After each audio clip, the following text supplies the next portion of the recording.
Hello everyone, I am Dr. Rizwan Ahmad, Associate Professor and Head, University Department of English, Vinoba Bhave University, Hazaribagh. Today I am before you people to talk about the 14th century England, Chaucer and his prologue to the Canterbury Tales. So what are the characteristic features of the 14th century England? That first of all I would like to talk about it. What had happened there? The old feudalism started crumbling and the new middle class started emerging. This is one point. The second one is that the traditions of the church started declining. The third one, there was an unusual rise of national consciousness. Another thing which happened during this 14th century England, that there was a strong anti-papal feeling. Then we find that there was a great expansion of trade and commerce, and England started becoming a great power. The sixth one, corruption in the church assumed terrifying proportions, and the removal of the seat of papacy to Avignon in 1309 precipitated the crisis. The seventh one, which took place, the seventh important event which took place during the 14th century, the Black Death, shook the social fabric of society in which tens of thousands of people died. The eighth one, the toll tax of 1381 had brought about the peasants' revolt.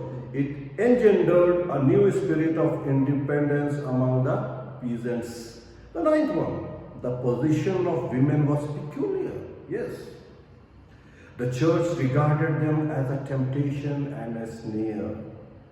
The 10th one, 14th century England or the age of Chaucer, is a link between the old and the new. And Chaucer bridges the gulf between the Middle Ages and the Renaissance. Now, let us talk about Chaucer now. Geoffrey Chaucer was born in the year 1340 and lived till 1400, was born in London and was the son of John Chaucer.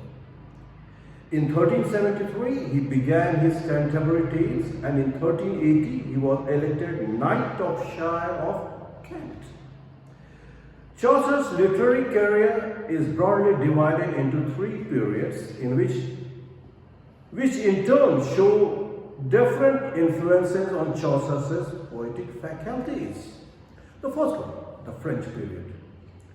His famous poem Roman de la Rose was written during this period and which was translated in English by him. The second period is the Italian period. He imbibed the new spirit of humanism, and during this period. To the Italian period belong the House of Fame, the Parliament of Falls, and Legion of Good Women. Now the third period, the English period. His Canterbury Tales is the greatest work of the English period. He borrowed the idea for this poem from the Italian poet Boccaccio's Decameron. Now, one thing is very popular, that Chaucer is called the father of English poetry, as he set up the standard English language. What are the reasons why he is called the father of English poetry? I am talking about it. The second thing, that he was the first to teach the art of English versification. The third one, he turned the East Midland dialect into language. And the foreign strain in his poetry is completely merged in the native stock. Now, what other things which Chaucer did regarding poetry? He introduced into English the 7-line decasyllabic stanza rhyming A, B, B, C, C, which later came to be known as the rhyme rhyme. Another thing which Chaucer contributed in poetry, English poetry, is that he also introduced the 10-syllable couplet called the heroic couplet. Chaucer had a deep insight. These are the characteristic features of Chaucer and his poetry. An acute understanding and a sympathetic outlook. humor, wit, satire and irony are all found in Chaucer. Now let us talk about the prologue to the Canterbury Tales. It is so interesting as it suggests the framework of the Canterbury Tales and paints a picture of national life. The center of activity which takes place right in the beginning of the prologue is the Tabard Inn at the southern end of London Bridge. Pilgrims 9 and 20 in number, that is 29, gather to go for a pilgrimage to the shrine of St. Thomas A. Becket at Canterbury. What are the characters which we find in the prologue? There is a knight, lately came from foreign wars. The second character with him is his young son, Squire, curly hair and gay. Now there is a whole group of ecclesiastical figures representing the different interests of the medieval church. First of all, there is a monk who cares only for hunting and good cheer. Another figure is Madame Eglantine, the prioress. She is a teacher of young ladies speaking French after the school of Stratford at Bath.